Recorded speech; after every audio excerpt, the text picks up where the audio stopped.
चलिए okay students, कैसे हैं आप सब लोग। आई होप आप सब बहुत अच्छे हैं, बहुत अच्छे वर्क कर रहे हैं, सारी चीज़ों को अच्छे से देख रहे हैं, मैनेज कर रहे हैं। तो चलिए आज हमारे पास एक नया टॉपिक है, that is exponents and powers. तो एक्सपोनेंशियल पावर्स क्या होता है कि जब भी हम किसी भी नंबर को नंबर ऑफ टाइम्स मल्टीप्लाई करते हैं, उसको शॉर्ट में अरेंज करके कैसे सॉल्व करें, तो ये वो बताता है। ठीक है, तो उसके लिए हमें कुछ बेसिक्स देखने पड़ेंगे। अब देखिए, जैसे हमें यहाँ पर 2 को 6 टाइम्स मल्टीप्लाई करना है, तो इसी हम क्या लिख सकते हैं, 2 रेज़ टू द पावर 6। तो ये जो हमने 2 रेज़ टू द पावर 6 लिखा है, तो 6 है, ये हो जाएगा हमारा एक्सपोनेंट। ठीक है, और ये जो 2 है, ये क्या हो जाएगा, हमारा बेस। ठीक है, तो इन दोनों को हम ऐसे ही कंपेयर करेंगे। तो चलिए हमारे पास कुछ रूल्स हैं, वो देख लेते हैं यहाँ पर। तो सबसे पहले आता है लॉज ऑफ एक्सपोनेंट। तो सबसे पहला रो हमें यहाँ पर गिवन है, अगर बेसिस सेम है एंड मल्टीप्लिकेशन का साइन है, तो हम इनकी पावर्स को क्या करेंगे, ऐड करेंगे। ठीक है, नेक्स्ट आता है question number 2। X basis same है, डिविजन का साइन है, तो इनकी पावर्स क्या हो जाएंगी, माइनस। क्लियर। ओके, तो अगर हम यहाँ पे एक्स वाई के मल्टीप्लाई करते हैं और बाहर ब्रैकेट लगा के पावर लिखते हैं एम, तो उसका मतलब ये एक्स की भी पावर एम है और वाई की पावर भी एम होगी। ठीक है, देन अगर हमारे पास कोई भी फ्रैक्शन है, उसकी पावर एम है, तो उसका मतलब न्यूमरेटर की पावर भी एम होगी और न्यूमरेटर की पावर भी एम होगी। अगर आप किसी भी एक्सपोनेंट्स को देखें, सॉरी किसी भी बेस के ऊपर पावर देखें ज़ीरो, कितना भी बड़ा नंबर हो, उसकी पावर अगर ज़ीरो है, तो हमारे पास उसकी वैल्यू क्या होगी, 1। एंड अगर आप यहाँ पर देखें 3 में, अगर ब्रैकेट के बाहर हमारे पास दो अलग अलग पावर्स गिवन है, तो उसका मतलब हम उनको क्या करने वाले हैं, मल्टीप्लाई। ठीक है, तो चलिए ये थे हमारे रूल्स। तो चलिए अब यहाँ पर तो कुछ ऐसा कुछ खास नहीं है, आगे चलते हैं। ओके चलिए, तो हमारे पास यहाँ पर आ गया है एक्सरसाइज 12.1 एंड यहाँ पर हम देखते हैं क्वेश्चन 1 का सेकंड पार्ट। चलिए तो स्टार्ट करते हैं। हमारे पास -5 × 10⁻² है, तो यहाँ पर -5 को कितने टाइम्स मल्टीप्लाई करेंगे, 2 टाइम्स। तो -5 × -5 माइनस माइनस क्या हो जाएगा, प्लस। चलिए तो यहाँ पर हमारे पास है -5 × 10⁻²। तो जब भी पावर निगेटिव में होती है, तो पहले इसको हम पॉजिटिव में चेंज करेंगे। कैसे, इसको 1 में करके, तो ये हो जाएगा 2। अब इसको हमें 2 टाइम्स मल्टीप्लाई करना है, 1/5 माइनस 1/5। इसको चेंज करेंगे तो हमारे पास यहाँ पर आ जाएगा -1/5 मल्टीप्लाई बाय -1/5। माइनस माइनस करेंगे तो +1, 5 5 से कितना हो जाएगा हमारे पास, 25। तो ये हो गया हमारा आंसर। क्लियर। चलिए नेक्स्ट आते हैं हम question number 2, simplify and express the result in power notation. Okay, तो चलिए यहाँ से हम क्वेश्चन ले लेते हैं, दिस वन। ओके, तो यहाँ पर आ गया हमारे पास 2 raise to the power -6। Okay, तो चलिए हमारे पास आ गया नेक्स्ट क्वेश्चन। तो अब हमें इसको सॉल्व करना है, इनकी पावर्स को फिर पावर नोटेशन में लिखा है। देखिए यहाँ पे 2 रेज़ टू द पावर -6 से 2 raise to the power 10 divided by 2 raise to the power -7। देखिए यहाँ पे बेस सेम है, तो पावर्स को हम क्या कर सकते हैं, ऐड कर सकते हैं। तो ये हो जाएगा -6 + 10। ठीक है, देन उसके बाद हम यहाँ पे divided by 2 raise to the power -7। अब उसके बाद इसको सॉल्व करेंगे तो हो जाएगा 6 minus 10 - 6 we are having 4 divided by 2 raise to the power -7। अब देखिए यहाँ पे बेसिस सेम है और जो हमारा साइन है वो डिवीजन का है, तो पावर्स क्या होंगे, सब्ट्रैक्ट। तो 4 माइनस -7। अब इसको सॉल्व करेंगे तो हमारे पास क्या आ जाएगा, सो सॉल्व करेंगे 2 raise to the power 4 minus minus +7। Sorry ये पावर में था ना, था, तो ये हो जाएगा +7। तो ये हो जाएगा 2 raise to the power 11 as a answer. Clear. चलिए इसके बाद आगे चलते हैं। नेक्स्ट यहाँ से क्वेश्चन पिक कर लेते हैं हम,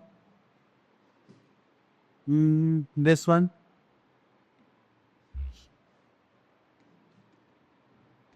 अब देखिए जैसे यहाँ पर आपको दिखने लगेगा ये बहुत बड़ा क्वेश्चन है, वैसे है तो सही। सो 1/60 माइनस में तो 6 की पावर 2 हो जाएगी एंड यहाँ पे पावर क्या गिवन है, 0। तो जब भी किसी की पावर 0 गिवन होती है, तो उसकी वैल्यू क्या हो जाती है हमारे पास, दैट इज़ 1।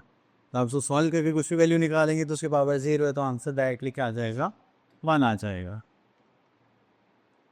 चलिए उसके बाद हम आगे चलते हैं, तो बाकी सारे पार्ट्स आप कर सकते हैं। उसके बाद हम यहाँ से क्वेश्चन ले लेते हैं, this one, find the value of n।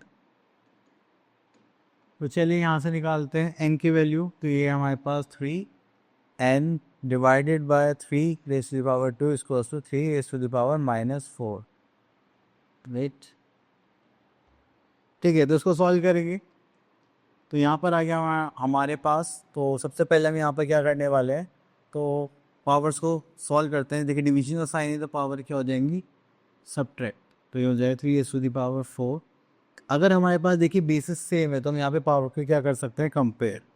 तो चलिए यहाँ पर हम एक स्टेटमेंट लिखते हैं, if basis are same then we compare the exponents. ठीक है, तो चलिए उसके बाद हमने देखा दोनों के बेसिस सेम है तो पावर्स को कंपेयर कर सकते हैं। पावर यहाँ पर है n-2 इक्वल्स टू -4, ये माइनस उधर जाएगा तो क्या हो जाएगा, +2। ये हो जाएगा n equals to ±-2 as a answer. Clear, इस ऐसा में यहाँ पर क्वेश्चन सॉल्व कर। चलिए उसके बाद आगे चलते हैं। तो यहाँ पर आता है हमारे पास use of exponent to express small numbers in standard form. Standard form का मतलब क्या है कि कोई भी आपके पास एक ऐसा नंबर कुछ आ जाता है तो आप उसको इस फॉर्म में लिखेंगे। तो देखिए आपको 0 ऐड करने से बढ़िया कि आप इसको एक्सपोनेंशियल फॉर्म में लिख दे तो ज़्यादा बेटर है। ठीक है, तो उसको ही हम बोलते हैं स्टैंडर्ड फॉर्म।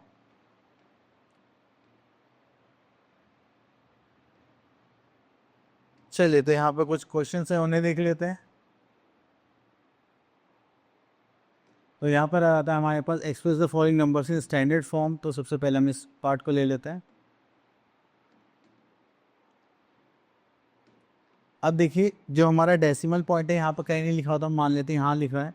तो जब भी हम क्या करेंगे, राइट से लेफ्ट में शिफ्ट करेंगे तो हमारे पास जो 10 की पावर होगी वो किसमें आ जाएगी, हमारी पॉजिटिव नंबर में। ठीक है, तो चलिए कितने हमारे पास 1 2 3 4 5 6 7 8 9 10 11। तो आ जाएगा 4.01 इंटू 10⁻11। ठीक है, चलिए ये हो गया हमारा आंसर। राइट से लेफ्ट की तरफ जाएंगे तो पावर किस में आएगी, हमारी माइनस में, सॉरी प्लस में। एंड इसका दूसरा पार्ट देख लेते हैं, दिस वन। तो स्टैंडर्ड फॉर्म में हमेशा एक न्यूमेरिकल वैल्यू के बाद ही क्या लगता है डेसिमल। जैसे यहाँ पे 5 के बाद लगेगा तो हो गया 1 2 3 4 5 6। तो हो जाएगा 5.6 इंटू 10⁻6, क्योंकि ये लेफ्ट से राइट में ही जा रहा है। ठीक है, तो इसके लिए हम इसमें क्या ऐड करेंगे, माइनस। क्लियर, चलिए उसके बाद हम यहाँ पर देख लेते हैं। तो चलिए यहाँ से हम 2 क्वेश्चन ले लेते हैं, दीज 2।